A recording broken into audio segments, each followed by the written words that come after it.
Okay, the prompt for this week is please discuss with your group members your thoughts on organizational culture. What types of cultures you have experienced in the workplace, positive, negative, engaging, entertaining, etc. And if you believe that leaders are able to shape culture. So I feel that leaders definitely play a big role in shaping the culture of an organization. You know, negativity is contagious, especially if that comes from a leader, but so is a positive and fun atmosphere. They're kind of the ones that are in control of facilitating those things. So it's definitely something I think leaders need to possess one way or the other. I mean, they're the ones that sort of make that happen. I was thinking back to my different work experiences, and I've had positive and negative and fun and not so fun cultures as far as the organizations. One company that I worked for them for less than 3 months, and really it was the culture of the environment there that made it not last for me. And they just sort of expected everyone to fail. It was just the standard. Nobody lasted very long. It was just sort of a revolving door. And because they never expected people to succeed, no one ever did, and it was just a miserable place to work. But I also worked for a company, Ethan Allen, and that was an awesome place. My general manager and myself would hold a weekly meeting, and we would do things like bring in guest speakers to sort of give people ideas and how to further their sales. We would have our design team hold meetings, and then we would have the designers sometimes do presentations for the group. So we would sort of bring them in, and so they weren't just listening to us talk or someone else talk all the time. We made them engage in the process too. We would bring them out to dinner, do a catered lunch when they were meeting their sales goals, and just all sorts of things like that. And after this lesson, it's made me really think about what I can do as a leader to bring different positive aspects of the culture into the environment I work with. So just kind of a very interesting chapter for me. I agree. Mm-hmm. Was anyone timing this? I'm timing it. Okay, cool. All right, just making sure. So yeah, I definitely agree with Rebecca. The leaders, I think, have a huge impact on the culture of the work environment. So, but I also think there are like subcultures in the environment, like the work environment, and you'll have people that kind of are like cliques and tend to like stick with each other, have lunch or go to lunch with each other, but I think the general culture of the workplace is set down by the manager or the leader. We've all had those. I think we've all shared stories with like managers having negative attitudes, and it just kind of sets the tone for the day. But when you have a positive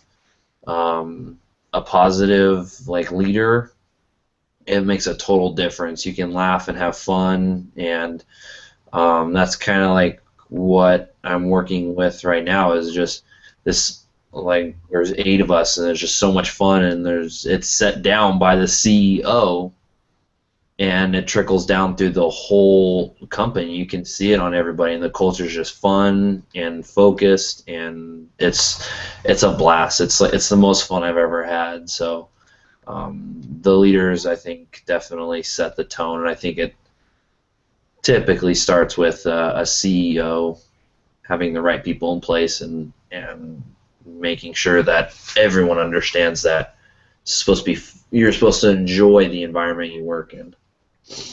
Yeah, I agree. I think the culture of a company takes on kind of the personality of the leaders in the organization. Yeah.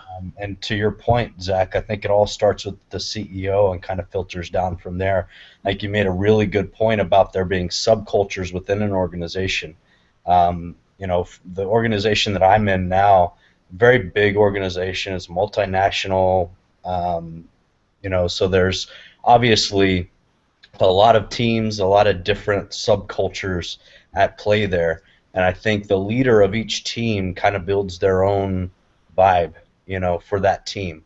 And you can tell just walking the floors. I'm actually traveling for work this week. I'm in Michigan right now because I've got.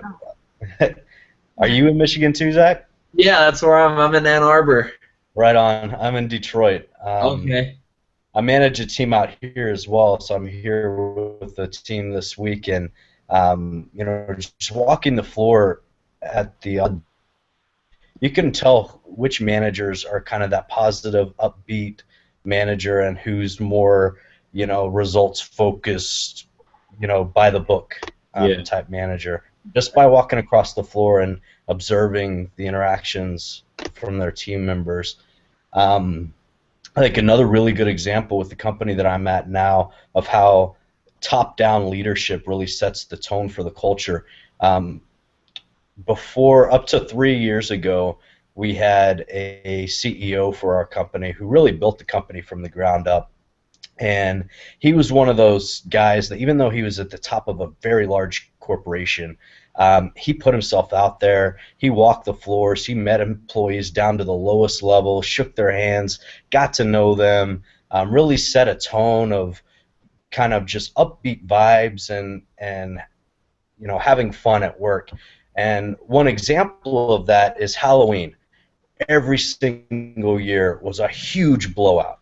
Every team would decorate the office, everyone would dress up in costumes, and we would perform skits. And then him and some of his senior leaders would walk around the office, they'd view each of the skits, and they would score them, and then there was a giant trophy that they would award to their favorite skit that year, and we'd have anybody come Halloween, and they could walk around to each department and they do trick-or-treating in the office, and it's just a really cool kind of vibe every Halloween. Well, 3 years ago he left, and we got a new CEO, and this guy's from New York, and he's the typical New Yorker, very kind of blunt and a little bit brash and very focused on performance, right? Total no-nonsense guy, no fluff, no fun, and it's shown. So the last couple of years, we've still done the Halloween thing, but every year since he's gotten there, Halloween's gotten toned down a little bit more and a little bit more. And then this year, we canceled Halloween altogether. Oh my gosh. So some folks still dressed up, but not very many. But he put a kibosh on the whole skit deal. Just because, from his perspective, it's a waste of time. There's too many hours spent decorating, too many hours spent rehearsing for these skits, and it's just a total bummer for the office, right? But that's just an example of how, from the very top down, the CEO kind of sets the tone and personality for the culture of an organization, and then it just filters down from there. Yeah. Yeah, the same goes for me. I'm a shift supervisor at my store, and when I come in, because a lot of times I close or I work mid-shift, so there's always someone before me who's setting the tone for the day.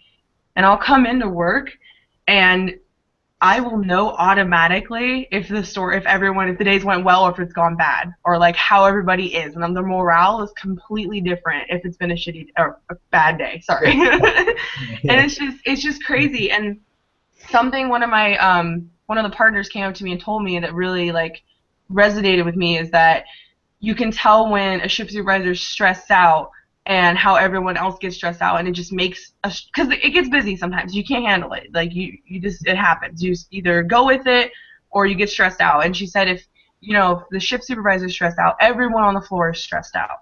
If the shift supervisor is laughing and just oh, we're gonna get through this, we're not gonna die, let's just have fun while we're doing it, everybody's like that, and it makes the job so much better, in my opinion. And I've had a good experience, like, I just handle stress differently, I guess, and I just kind of laugh it off. I'm like, oh, well, this is how it is. Let's just go through it and just do it. And I think that, I don't know. And then also, we used to have a manager who would kind of do the same thing as me. Like, when she was stressed, she would just make fun and everything. And the culture, she left a couple months ago, and the culture in our store since we got our new manager has dramatically changed because our new manager is very by the books and strict, kind of how you were saying, James, but he just doesn't know how to handle the stress, and I think it's really changing from a positive work environment to a negative work environment, which is kind of sad, and I'm hoping that it won't stay like this, that he's just new and he's not sure how he's going to do it, but I don't know. As far as the, I just want to touch base on the Zappos video because I thought that was hilarious. You were talking about the Halloween party, and I was like, oh my gosh, the Zappos video, the Halloween. Is that what you're kind of talking about? Yeah, it was exactly like that. That's so cool. Wow. I don't know. If all the office jobs were like that, I would really want to work at an office job, but I don't think they're all like that. That's what I was thinking. I was like, oh, now that's the kind of company I need to work for. I want to go to work and have fun because I'm pretty sure, and I mean, I give it my all, but if you made the environment fun and you made me want to go, and then they talked about, having that work and life integration rather than a work-life separation, and I think that would just be incredible to be able to go to work, relate to the people that you work with, have fun with them, and just really enjoy it every day at work. I just can't imagine what that would even be like. It sounds awesome. Yeah. Anyway. And there's a lot of those companies, the Googles and the Apples of the world,